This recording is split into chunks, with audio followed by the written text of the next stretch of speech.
Today on our Make Money Homesteading series, I'm going to talk about selling natural fiber yarn. First, I'm going to tell you a little bit about why I like natural fiber yarn so much.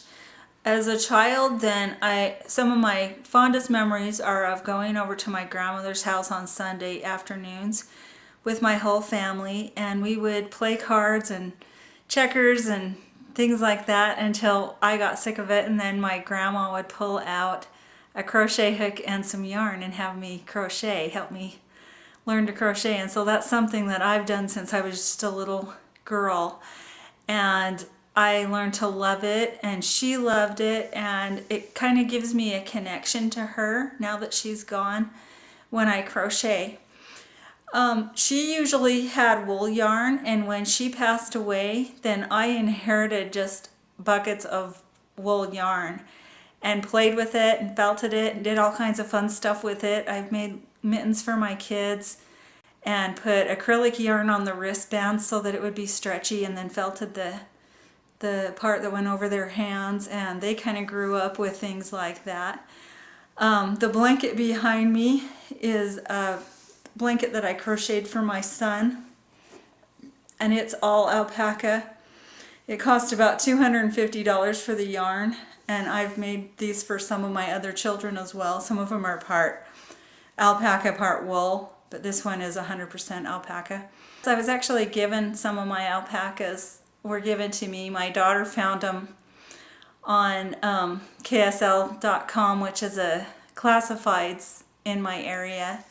She found someone giving some away, and my daughters wanted to go look at them, and so we did, and they kind of fell in love with them. And the reason that I was okay with getting them was because I was hoping to be able to have lots and lots of yarn, which so far I haven't been able to accomplish. We moved shortly after sharing time, and so most of my fleeces are still here and not made into yarn. I have taken one and I've skirted several, so next time I make it to the fiber mill, then I will probably get more.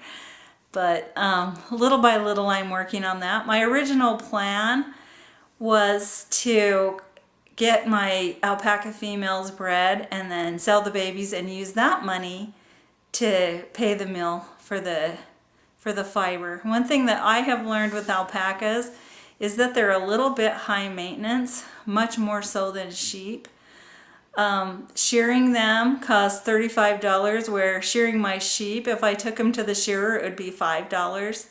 I'm actually going to have the shearer come to my house, so it's going to be $50 for the 4 of them, which is still a lot cheaper than $35 per alpaca. But alpacas are not happy to get sheared. They have to be tied down, and we kind of enjoyed watching that process, even though the alpacas didn't seem to enjoy it. But what you get, the alpaca fiber, I feel is so luxurious and beautiful that to me it's worth the alpacas. The mill is also not inexpensive. I've purchased alpaca yarn by, I think it's called a hank. Anyway, it's a big skein that I believe is 250 yards. Anyway, what I have paid for that in the past, and I haven't bought any of it for years, but what I've paid in the past was about $35. And by the calculations that I've made, I think that much is going to cost me around $13 to have it milled. And that's not including taking care of the alpaca. It's not including the shearing or anything like that. But it's going to be worth it when I finally get it all together and I'll have something that is great that I can use or sell. Another thing that people can do with their fiber, if they don't want to make it into yarn, I mean, if you don't want to go to that much expense, is you can also send it off to the co-op. But looking at the co-op prices compared to, like, I belong to the co-op, I can buy from the co-op at wholesale, and I can also send my fiber there. But for what they will give me for the fiber, I would rather just buy wholesale from them. They sell all kinds of fun stuff like socks and gloves and lots of things that are made out of alpaca fiber. A lot of them are mixed with other fibers and so they're washable. I want to show you what happens to alpaca fiber when you wash it in the washer.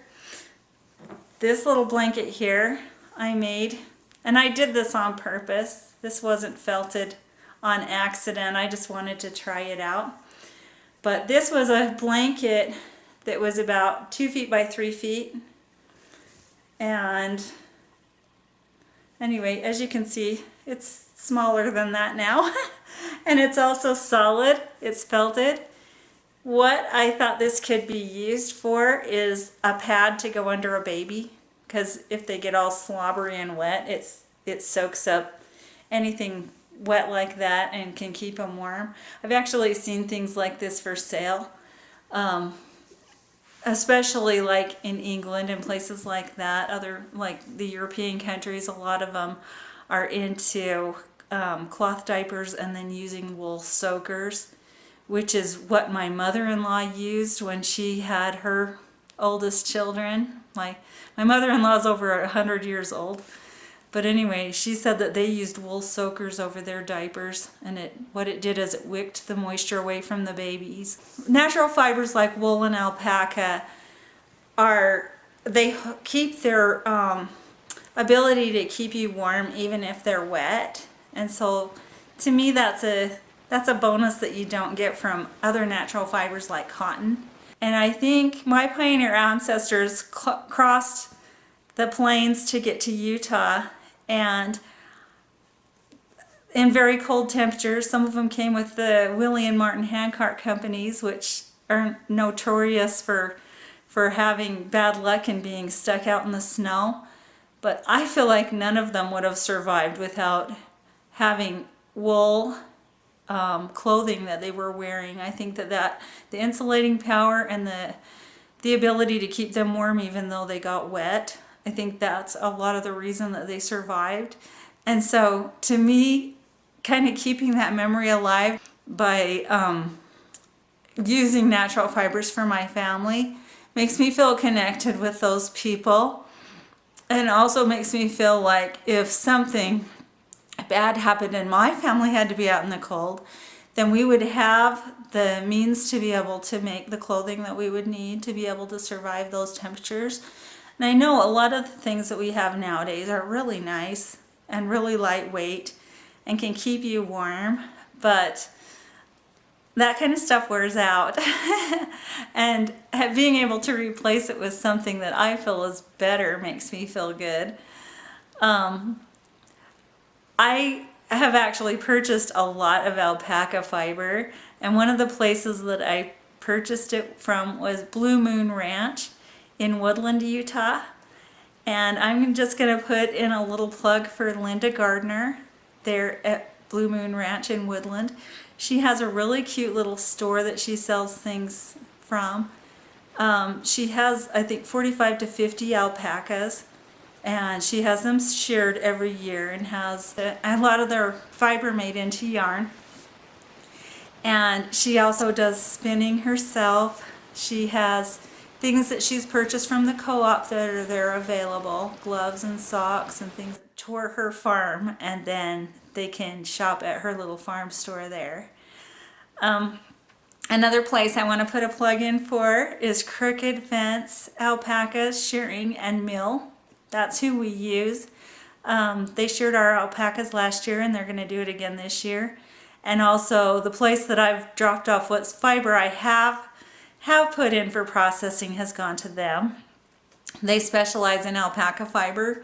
They don't do sheep, and I do have 4 sheep as well, and so their fiber is going to have to go to a different mill. But I've even considered, I have Great Pyrenees dogs, and I've considered saving their fiber. It's about time to blow their coats out.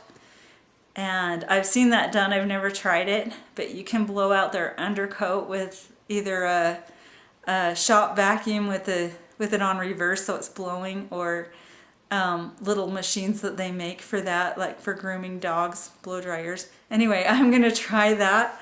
and see if I can save the fiber and see if I can find someone who will process it for me, because I've heard that that is really nice fiber as well. I hope you liked this video, and if you did, please give it a thumbs up and subscribe to my channel.